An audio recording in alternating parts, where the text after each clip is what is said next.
Hey, welcome again. Today we're going to talk about converting a module, and this is a real practical example. So the idea is that I want to demonstrate my workflow, and you may have some things that you can add to that, Jason.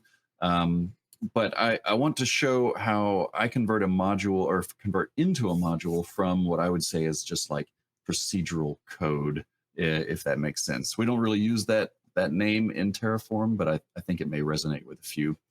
By the way, I am Olaf and of course, I am joined by Jason Ford.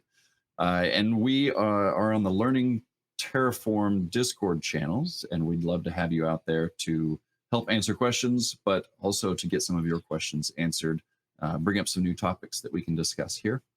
And with that, let's get right into it. So I think we should probably just level set what is a module and how does it work. So very simply, a module is a loose collection of files and possibly directories within a single directory. And because of that, we might say that the root module, I guess, is called a root module because it is just a set of Terraform files sitting in one directory. I've always kind of wondered why it was called the root module because it's not a module, but it is logically designed the same way or logically structured the same way. So that's why we call the root module what it is.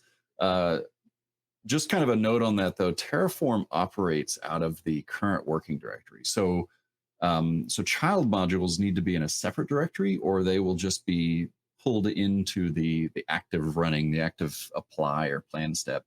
Now that directory could exist as a subdirectory, or it could actually exist in some other directory altogether.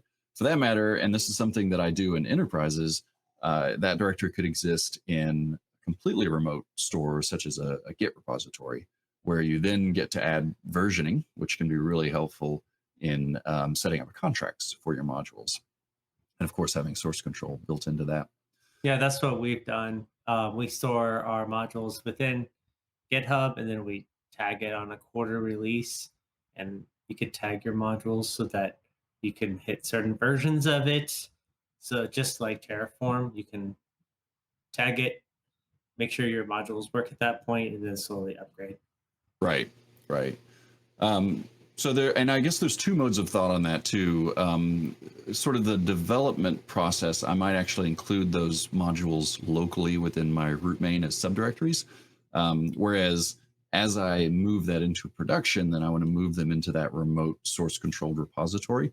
Reason for that just being that it makes modification of those modules really easy, really lightweight. I don't have to do any sort of Git functions to make those available. And I don't have to update. I don't have to reinitialize with a dash upgrade to pull those updates from Git if they're just local. So super easy to do it that way. Now, the child modules are excluded from the main run. They have to be explicitly included. But the reason they're excluded is because they typically require like input variables. And you don't typically assign variables to child modules the same way that you do your root module. So you're not generally going to be using a terraform.tfvars file. And you may not even be using environment variables to pass into the child modules. It may be completely contingent upon what is in your root module. And so therefore we have to explicitly call it, pass those variables in. And I did want to show, so let's see, I think this brings up a good point, the directory structure. So if I were to show an example directory structure, here I'm showing just kind of the way that I might structure a project. So I have like a couple of environments, certification and production, and then I put like a resources directory within those where I put sort of non-TF based files. But then you also see that there's a modules directory, and this one sits at the same level as the environmentals because I want to share those modules with both environments. And so from a hierarchical standpoint, it makes sense to have the modules at the same level because each of the environments are going to call them. And then within those modules, I have the specific modules. So for example, key vault, resource group, storage account, things like that. So those are each directories that I would pass in as a module source as I go to include those explicitly within my configuration. Is that similar to the way you structure your projects, Jason? Yeah, I usually break it out sort of like that.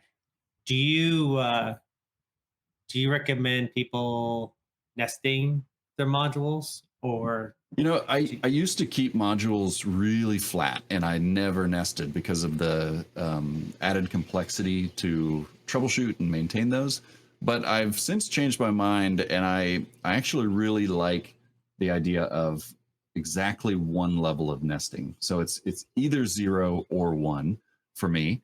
And what that means is that you can see here I've got modules that are like very distinct resources within this is Azure, but it could be anything. So I have specific resources like the storage account or the subnet or the VM. Um, but what I might do is I might actually wrap those. So for instance, if I've got a dev environmental module, I might call a dev environmental module that actually encompasses several of these resource-based modules. And by doing that, I can then apply some nice logic against that dev environmental module, and that kind of gets into why would I even create a module? So the first part of that, of course, is to reuse your code. I want to write like the VM module one time, and I want to be able to use it over and over again. The other would be consistency, just straightforward consistency. I need to be able to do it the same way every time. And at this point, I can modify one block of code, and everywhere I use that, then I will be able to gain the rewards of that or keep it consistent. But it could also be standards. So if you think of it as a service client kind of thing, I'm providing the service of a module to my clients. My clients then consume that module, and so therefore they are following my standards for the module design. And this is true of community modules that exist out there, but it could also be true inside of your own enterprise, where as a central IT organization, you create modules that represent your standards and compliance. You distribute those out to engineering or development resources, and they include those in their own functions, their own configuration templates. And so they are then forced to follow your standards by using your module. And the consistency thing, as you make updates to that module, they will of course then gain access to those updates. And they can so the back to kind of the repository thing. If you're using a source control, then my contract is based on that tag that you mentioned, Jason, the tagged release. So if I set up a tagged release on a module, people can consume exactly that tagged release, and I don't break the contract if I then create a new tagged release with updates in it. But I do give them, of course, a path that they can move into to stay current with it. And then the last, and this is kind of what we were just getting into, the last is to apply special logic to a complex group of resources. So if you imagine something like a VM, it's relatively complex, but not too bad. But a development environment might be very complex, but it may also be something that you need to apply over and over again. So whether it's a standard for all of your application development teams, or it's a standard for one particular product that you actually need to deploy multiple times for various instances of that environment, doesn't matter. I can create a large module called dev environment, and that module can then call other modules like VM, subnet, VNet, resource group, storage account, key vault. All of those can be called within it. And so I've maintained sort of that one level of nesting at that point. Do you do anything different with that, with the nesting? No, I think it's good to do one. I've seen it where it's level on level. So you're just like calling this group and then calling that group and then calling this group. And then just tracing it back can be challenging. Yeah. But I agree, it helps set the standards, especially like security. Some of the newer changes with Azure, they're forcing like TLS 1.2 to start with, but Right. originally they weren't. So you had to kind of set that version. This way you could say, you could parameterize some of the things, but if you're like, I want this protocol I don't care what everybody else thinks. This version, you can set that in the module and then leave it alone. Yeah, and a good note about that, just kind of reemphasizing the tagged release thing. You can add the setting, the security setting that says everything is now TLS 1.2, or maybe you need to back rev it and say everything is TLS 1.0. But nobody will take advantage of that until they point to your tagged release, unless, of course, you make changes to that tagged release. So if you're maintaining the contract, then you should technically keep your previous tagged release as the older revision, and then your new revision should go into a new tagged release so that it gives people an opportunity and an option to actually migrate their code into that new module. So then you just have to have, of course, notifications set up to let all the teams know that might be using that they need to upgrade their module whenever possible. Okay, we can get into some examples. That's kind of what I wanted to show over here inside of Visual Studio Code. Let me just clean things up a little bit. All right, so we'll start with just kind of a generic example of a virtual machine. And this is an Azure example of a virtual machine. And I have a number of resources within that. So I have some community modules in here. I have a resource group, and then I have all the pieces of the VM itself. I've got a public IP, NSG, network interface. There's even TLS keys that are written out here, and then the virtual machine itself, of course. So that's a bunch of different resources that are built. And I know that if I'm going to build a virtual machine, then I'm probably going to use a bunch of these over and over. And I want that to be consistent in the way that I do it. So just kind of following in what we've talked about so far, one of the first things that I do is I want to document a list of all of my expected inputs and outputs. I know that I'm going to grab a group of these resources and I'm going to move them out into a module. So I lump all of those resources together and I put them under this documentation block, just showing me what my inputs and outputs. And this really is just like a cheat sheet, because as I work, I can always reference what were my inputs that I required for these blocks and what are the outputs that I hope to get. And I'm capturing these outputs because I know that in my output for my regular code, I am outputting to the screen some values coming out of that VM. So I need to make sure that I capture those when I move them into a module, and it changes, and we'll see how that changes in just a little bit. So what we'll do first is we're going to grab my block of code here. And we're going to move this into a module. So I'm just going to cut it out. And then I'm going to move into, and so this is, you can see in my cookie crumb menu here, I've got a modules directory and a VM directory. So this is just a file that I created in a separate directory, as we talked about. It has to be in a separate directory so that I can explicitly call that. And I've written some of these things in here already just to save some time, but I know that I have that cheat sheet of variables that I need to account for. And I'm going to go ahead and paste so that we can see that. So if we look, I know that I have to supply inputs for all of these items. And this is, I think, 9 items. So I make sure that I account for all of these inputs. And you can see here that in my documentation, I just wrote down what they were explicitly to remind myself what they are, what they're replacing within the code. So I also named all of my variables the same thing just to keep things simple. They could be named anything, but I named them the same thing that they're coming in as to help me remember those values. And if you don't know, I have to instantiate variables explicitly. This may come as a surprise to new Terraform developers. You always have to state your variables, declare your variables before you can actually use them.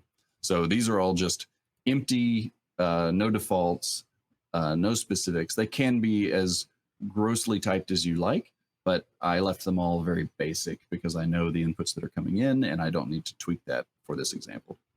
I like how you matched it to documentation your Yeah, inputs, what's because coming in. otherwise, if you're like, oh well, just trying to translate your code later on, this makes it a lot easier. So like, Right. I know what I'm pushing in. It's named the same, so you can be like, oh, that's the prefix. Versus, well, this time I named it short instead of prefix short, or Right, exactly. location I've is run now into that before where region. it's like your own internal contract when you start changing the names and it messes things up. So it's definitely good to keep some consistency there, so that you don't have to keep continuing to go back and reference like what did I name the variable up here versus what is the variable coming in. So if we start looking through this, there's a couple of things that I have to change, and I did us the favor of just duplicating them and commenting them out to make this really easy. But I want to point out why I'm making these changes. So as I look at the inputs, I know that I effectively have to change anything. I have to change a lot, not everything, but I have to change a lot of the things that are referenced here as inputs. So for instance, if it's prefix short, that's just a variable that I had defined. So that continues to be var.prefix short. And as long as I use the same name, then I don't have to change anything about that, right? It's still var.prefix underscore short. But the next one is a resource ID within Terraform.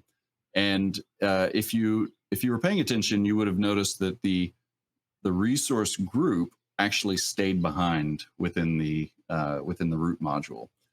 So I did that just to sort of show how we differentiate that or how we pull it out of the module.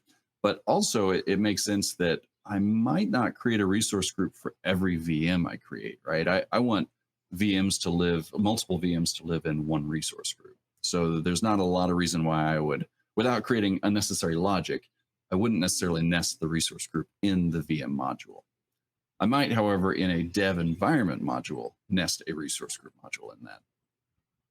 So we'll go back to the main. So I'm going to look for Azure RM resource group this.name. And obviously the first one that comes up is in this block. And so I know that Azure RM resource group doesn't exist within this module. It's back in the root. So what we'll do is we'll comment out that, and it needs to be replaced with now var.resource group name. And that is because I am pulling in a variable named resource group name. So that's how I reference that. And I do have to obviously remember this when I go back to do the explicit modules, but we'll see how that works as we call the module as well. One thing I noticed yeah. you do on 36, which is the naming. I like how you're only passing like the specific prefix or like your naming. Right, to That make can it be, easier to name. yeah, that can be tricky because one time I was working with a module that had like your name, and then I was modifying the name to include like region and other things, and then within the module it also added the region and other things, and so all of a sudden the name was growing for each thing. Oh, I see. So you have to kind of be careful because like eventually I just started doing just the variable name in there so that I could control outside of the module what the naming was going to be. Passing the whole name in instead of building it inside the module. Mm-hmm. Yeah, I go back and forth with that a little bit. When I think about the contract, a lot of times what I'm thinking about is that I may have a naming standard. And so I do this prefix, and then in my root, I may have clearly defined what is the prefix? What am I expecting there? And then as long as that remains the same and remains compliant to what my standards are, then I know that I can insert it into other blocks of code and put the surround around it that I need to see there. But there are times where I might just let you pass in the name raw. And that may depend upon your audience too. If your audience is an engineering audience that understands the infrastructure and maybe has some responsibility within Azure, then that probably makes a lot of sense. But if it's a developer who cares a lot less about the infrastructure and more about the app code, then it may make more sense for you to control that setting. So we'll move along and see what other resources there are. Here's another reference to the name. And so I can replace that. And obviously you could do search and replace on this as well. But I know that I don't have many of these to go. I also have I have reference to local.ipACL. Well, I don't have any of my locals defined within this module. So that's going to have to be passed in. So I'm going to switch that with var.ipACL. Not a lot different, but very important in this case. I'm also passing in the tags, and you will notice that we reference Azure Resource Group.this.tag. So that's the input. I'm just pulling in the tags from the resource group in this case. And so I pass that as a var. And let's see, what else do we have? We've got some more resource group names. And I've got subnet ID. So this one is interesting because this one is a data source, and I don't have any data sources defined for my module either. Those are all in the root. So as I collect those values from the existing infrastructure, I need to pass them in, of course, as a var as well. Tags reference, and here we've got network interfaces. So network interfaces are actually, they're actually built in this code. So this is the network interface association. And if we look at, so it depends on how you built this. If I had just done the VM, then the network interface might not actually be in here. But in this case, I grabbed everything and put it in the same module. So in this case, I have to consider that my network interface is right above here at 83. So it is what I would consider local to the module. So then for the association, if I'm referencing a resource ID of Azure RM Network Interface, then that is valid. That is still local, and I don't need to pass it. I don't need to change it. So I won't touch that one. We have the resource group name forever, because almost every resource requires that. And I have a, that one's just a field. Oh, the storage account URI. So this is another data source. It's a value that I'm collecting from a data source in the root. And again, I just need to pass it as a var.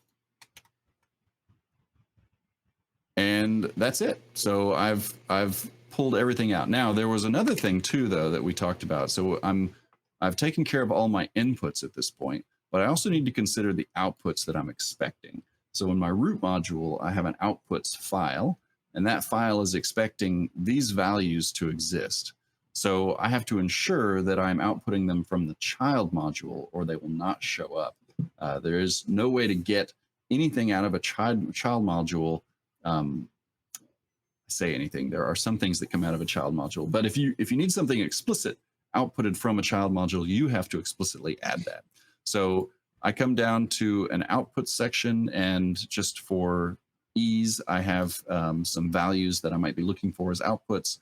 And so I ensure that I include those here, but now local to the module. So it's effectively the resource ID, which is generated locally, and then the parameter that I'm going to pass out from that, or the property.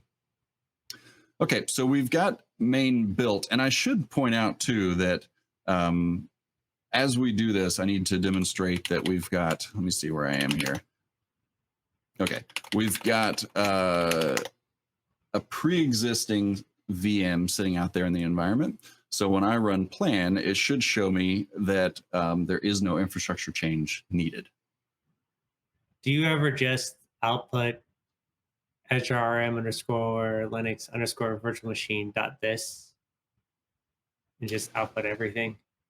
Oh, you mean to show me all the properties that are available? Mm-hmm. You know, I do oftentimes when I'm like debugging, I will do it that way, especially if it's like a complex object, like if it's a what is that, a map of objects.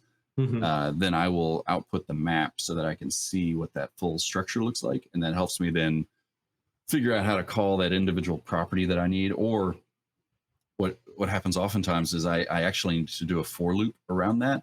And so by looking at that structure from a high level, I can figure out what that for loop needs to look like. Okay.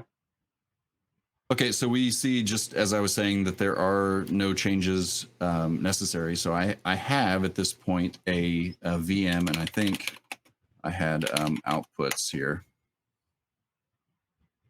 Yeah, so I had a VM out there, and so we can see I've got some outputs that just give me some explicit ways that I can connect to that VM from my code.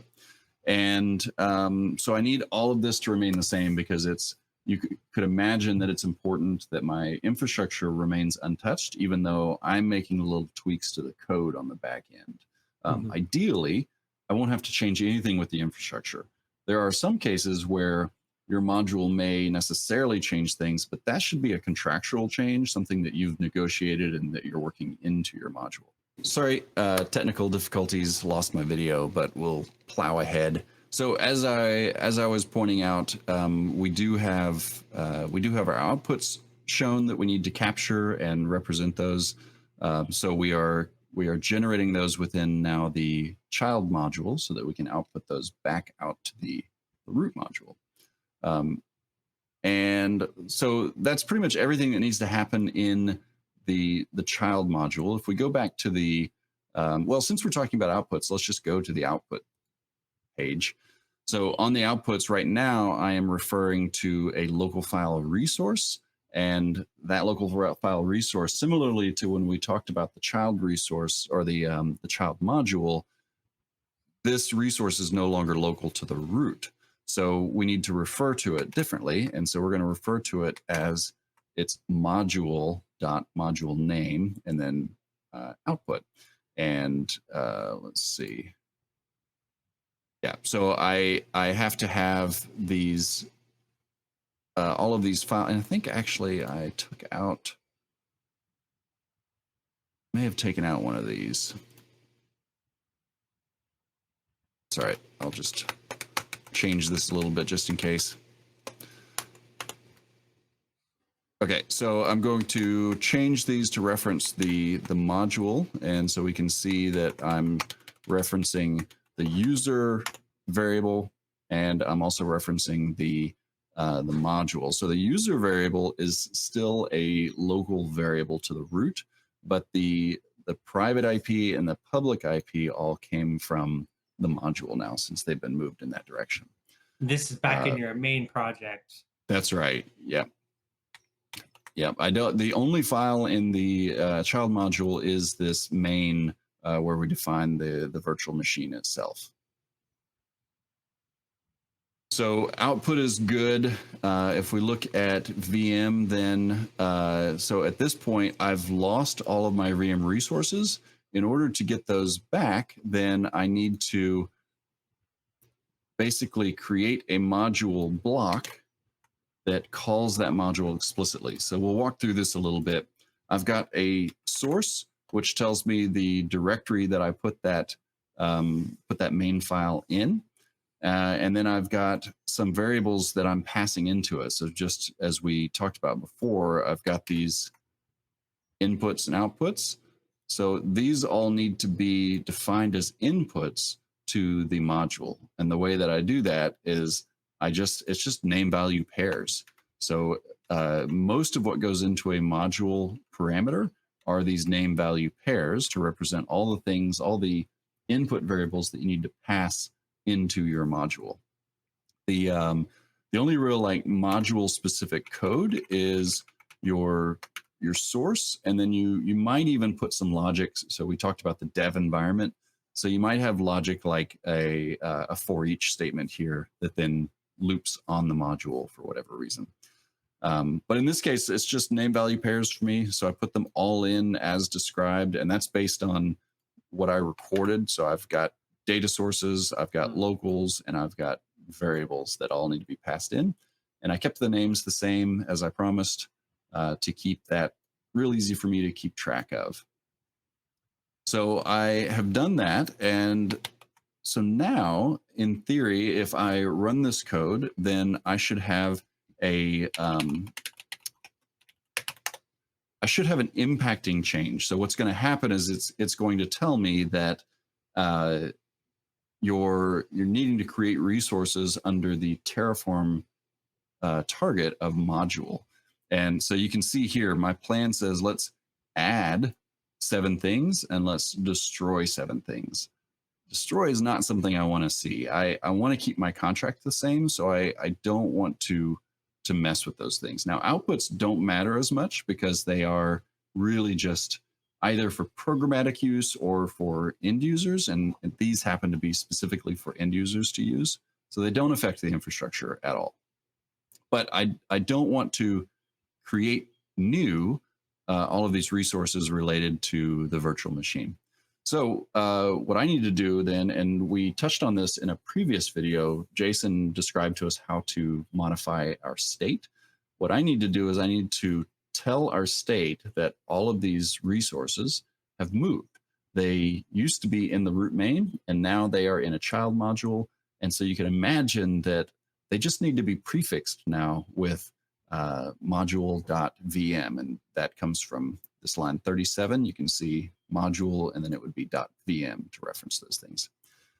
But there is, of course, a new resource in Terraform 1 something called the moved resource. So we can come through here and tell Terraform that I'm moving anything that used to be called Azure RM public IP. So if I look through this list, I don't know if they're in order, but take a peek. Picked the wrong one. There it is. Okay. So Azure RM public IP .this. And so I'm saying if anything was named Azure RM public IP .this, it is now going to be named module.vm. And you can see it's really just like a prefix in front of that. So this tells Terraform that I am modifying the state to move resources. And it also serves as a piece of documentation. So this resource block can persist long after I've actually made the change to sort of record a history of how things change to my code. The next person coming along wanting to see sort of this major change would see these and recognize, oh, all of these resources that used to be here are now in a module. I need to go to the module and edit it there. So this is kind of a convenient documentation block. So I've got all of the resources defined here, and they're moved to targets. And let's see now.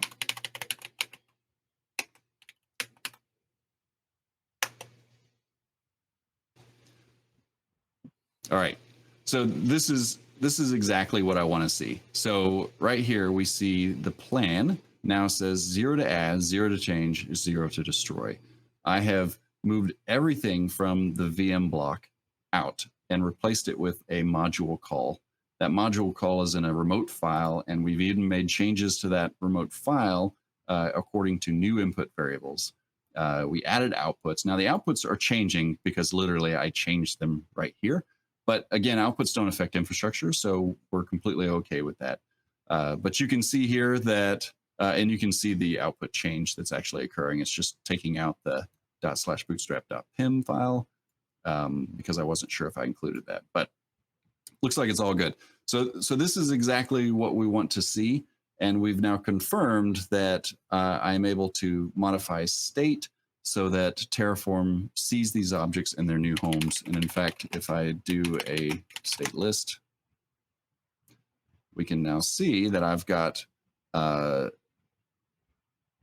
I haven't applied it yet. So that makes sense. So right now, everything is here, and I haven't applied any changes. I've only planned it. So if I went ahead and applied it, okay, so it's to the point of confirmation for the plan. I'm going to accept this plan because again, Like, just kind of it's still confirming. 0, 0, 0. Yeah, I'm 0, 0, 0. So I have no concerns about what happens to the outputs. The infrastructure remains unchanged, and I'm pretty happy with that. I keep my contract with my clients in this case, and I have a module that I can reuse anywhere. So it's a lot of benefit for me. All right, and that is done. We have output. It's showing current IPs for the private and public IPs of that device. But again, if we go back and list our state, we can now see that I don't have those direct resources under Azure RM except for the resource group. That's in the root main. all the others are inside of this VM module that I've created. That's So handy. that's my workflow on how I would move something out of a root main and into a module, and you would just do this ad nauseum. And in our example, I just sort of showed this particular collection of resources that I moved. I preconceived which of these resources I wanted to move, and I knew that all the things that related to the virtual machine. So in general, your modules are going to be closely related resources. That's a good general rule.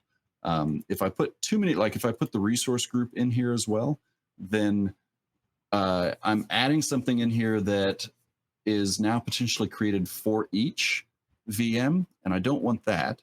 And if I wanted to do any nesting, then I might have to produce some complicated logic to make that work. So the real relationship, though, is the resources that make up a VM, not so much where that VM exists within the environment. That makes sense. Do you have any different approach to the way that you attack this? I Not really. Just I like how you did the move because I might be a little bit more cowboy-ish and not think of like that. And I would either whether how much is allowed at the moment. If I'm the only one in the dev and nobody else is paying attention to what I'm doing, then I might just run the apply, destroy, and recreate. Just fix it. Yeah. Just fix it, Yeah. or create like a second version and do some sort of swap. So I Right. do like how you're doing the moves state. Um, but yeah, I when it comes to modules, I haven't done a whole lot with modules um, for me, and it kind of depends on your who your client base is. I think with for your like my previous clients haven't been so sophisticated, so they want to be able to make modifications. So I basically it was a small environment too, so I didn't go through the effort of doing the modules. But I do like the idea of here is you know I'm building out my own modules. I can go back and reference them later. Maybe from my testing and training purposes, I'll start using more modules. Yeah, and that's a really great point. So I want to speak to two things there. One is that sometimes little changes will actually cause everything to be rewritten. So your point about depending on who's using it or who's responsible for it, you may just fix it. Sometimes that's your only recourse. I had mentioned early on that there are a few occasions where your module changes will explicitly destroy resources.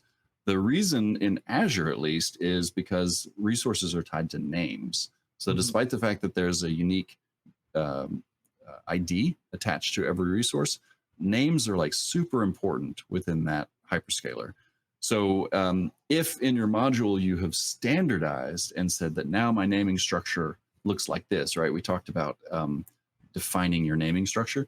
So if I standardize and that incidentally modifies the name of the resource, then necessarily it's going to have to be destroyed and recreated. Mhm. And sometimes that's unavoidable because you just really want the standard name to apply. Other times you have to take one for the team. And this might be a reason why you allow the caller to pass the full name rather than building the name, because and in those cases, I might actually do a check within the module. So if this is defined, then then just pass the full name. If it's not defined, some variable. If it's not defined, then structure the name with a prefix, for instance. So you might be able to handle it in either case that way, so that predefined bad names remain unchanged, right? But anything new is going to get the new standard, and that works out really well. Or The this other is the thing, oh, go ahead. opportunity to tag your code. You're like, we were bad children till now. you know, Everybody, you're stuck at version 3 until you want to change your names. And then, that kind of forces eventually, hopefully, people will update their module to the new version, but then they could time it in the releases and stuff. Yeah. Yeah, and the other thing that I wanted to point out was the not using modules. Smaller company, I run into this a lot. Even at VMware, where I work today, the internal teams and the field teams that use the code are probably using it in a real tactical approach, and so they don't feel like they have much use for complicated structures, and complicated meaning modules in this case, whether it truly is or not. What I can add to that, of course, is that I have brought modules to some of their projects, and people said, "Oh, this is far more advanced than I was expecting." And but what I can say about that is that it's not necessarily more advanced. I think we saw today in this example that my code really didn't change. I just moved it, right? Mhm.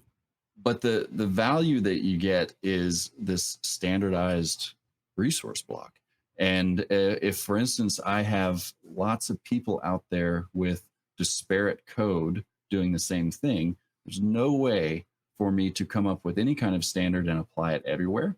And even if I'm not thinking about standards, if there's a change introduced, for instance, we update to Azure RM3, right? That might happen. Then you now have to go and modify every copy of your configuration template that includes that code. And it's far easier for us to say, look, I got a 3.0 VM module that all we have to do is call that thing and it will generate VMs appropriately. So I would say, even if you're small potatoes, as it were, it's probably of value and of use to dig into modules, as long as you, of course, make your clients aware of how it's structured. Mhm. And I think we can get into some of that in the future as we talk about periphery products for Terraform. There are some things that will document your layout and help you sort of demonstrate the architecture of your configuration template. Great. Yeah, so I hope that was pretty straightforward. I hope it gave people who were afraid of jumping into modules some hope, some encouragement that they're not actually that tough. Anything you want to end with? If you like this content, please like and subscribe.